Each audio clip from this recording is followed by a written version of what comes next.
Hello అండి, welcome back to Hema's creative cooking. ఈరోజు మన ఛానల్లో మీల్ మేకర్ రైస్ని ఎలా ప్రిపేర్ చేసుకోవాలో చూద్దాం. ఇది లంచ్ బాక్స్ రెసిపీ అండి. 10 మినిట్స్లోనే ఈజీగా ప్రిపేర్ చేసుకోవచ్చు.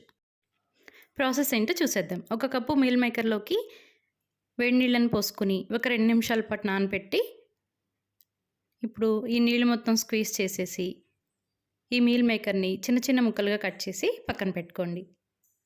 ఊరికి చేత్తో స్మాష్ చేస్తేనే ఈజీగా బ్రేక్ అయిపోతాయి. ఇలా ప్రిపేర్ చేసుకుని పక్కన పెట్టుకోండి.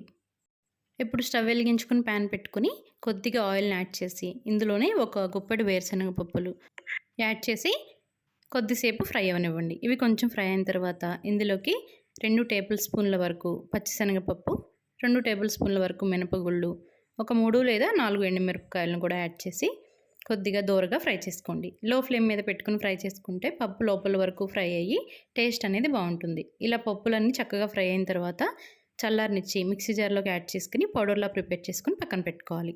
ఇప్పుడు అదే ప్యాన్లోకి ఇంకొక టీ స్పూన్ వరకు ఆయిల్ని యాడ్ చేసుకొని తాలింపుని యాడ్ చేసుకోవాలి. ఆవాలు, పచ్చిశనగపప్పు, జీలకర్ర, వెల్లుల్లి రెబ్బలు, ఎండుమిర్చి, అలాగే 2-3 పచ్చిమిర్చిని కూడా యాడ్ చేసి మనం ముందుగానే స్మాష్ చేసి పెట్టుకున్న ఈ మీల్ మేకర్ కైమా ఉంది కదా, ఈ మీల్ మేకర్ని కూడా యాడ్ చేసి ఫ్లేమ్ని మీడియం ఫ్లేమ్లో పెట్టుకొని మాడిపోకుండా ఒక 2 to 3 మినిట్స్ పాటు ఫ్రై చేసుకోండి.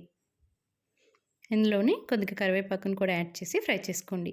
అవసరమైతే మధ్యలో కొద్దిగా ఆయిల్ని కూడా యాడ్ చేసి మీల్ మేకర్ కొంచెం ఫ్రై అయ్యేంత వరకు ఫ్రై చేసుకోవాలి.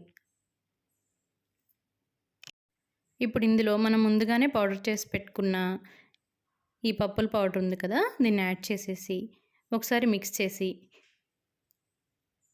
ఒక 2 మినిట్స్ పాటు ఫ్రై అవనివ్వండి. అవసరమైతే కొద్దిగా ఆయిల్ని యాడ్ చేసుకోవచ్చు. ఇప్పుడు ఇందులోకి రుచికి సరిపడా సాల్ట్ని కూడా యాడ్ చేసి ఒకసారి మిక్స్ చేసి ఒక 1 మినిట్ పాటు కొద్దిగా సాల్ట్ కరిగేంత వరకు ఫ్రై చేసుకోండి. ఇప్పుడు ఇందులోకి మనం ముందుగానే ఉడికించి పెట్టుకున్న రైస్ని యాడ్ చేసి ఒకసారి 2 మినిట్స్ పాటు బాగా కలిసేటట్లు మిక్స్ చేస్తే టేస్ట్ బాగుంటుంది. ఇలా 2 మినిట్స్ పాటు మిక్స్ చేసిన తర్వాత ఇందులోకి ఒక అరబద్ద నిమ్మ చెక్కను కూడా పిండుకోండి. ఇలా నిమ్మరసాన్ని కూడా యాడ్ చేసిన తర్వాత ఒకసారి బాగా కలిసేటట్లు మిక్స్ చేసి టేస్ట్ అనేది సరి చూసుకోండి. ఉప్పు కానీ ఏమైనా తగ్గితే ఈ టైంలో యాడ్ చేసుకోవచ్చు. అంతేనండి, చాలా ఈజీగా మీల్ మేకర్ రైస్ అనేది రెడీ అయిపోతుంది. లంచ్ బాక్స్లోకి క్విక్గా ఏదన్నా ప్రిపేర్ చేయాలి అనుకున్నప్పుడు ఇలా ఒకసారి హెల్తీగా మీల్ మేకర్ రైస్ని ట్రై చేయండి. పిల్లలైతే తినడానికి చాలా ఇష్టపడతారు. టేస్ట్ కూడా బాగుంటుంది. ఈ రైస్ చల్లారిన తర్వాత కూడా చాలా టేస్టీగా ఉంటుంది. మీరు కూడా ఒకసారి కుదిరినప్పుడు ట్రై చేసి టేస్ట్ నచ్చిందో లేదో నాతో కామెంట్ సెక్షన్లో షేర్ చేసుకోండి. వీడియో నచ్చితే లైక్ చేసి మీ ఫ్రెండ్స్ అండ్ రిలేటివ్స్కి కూడా షేర్ చేయండి.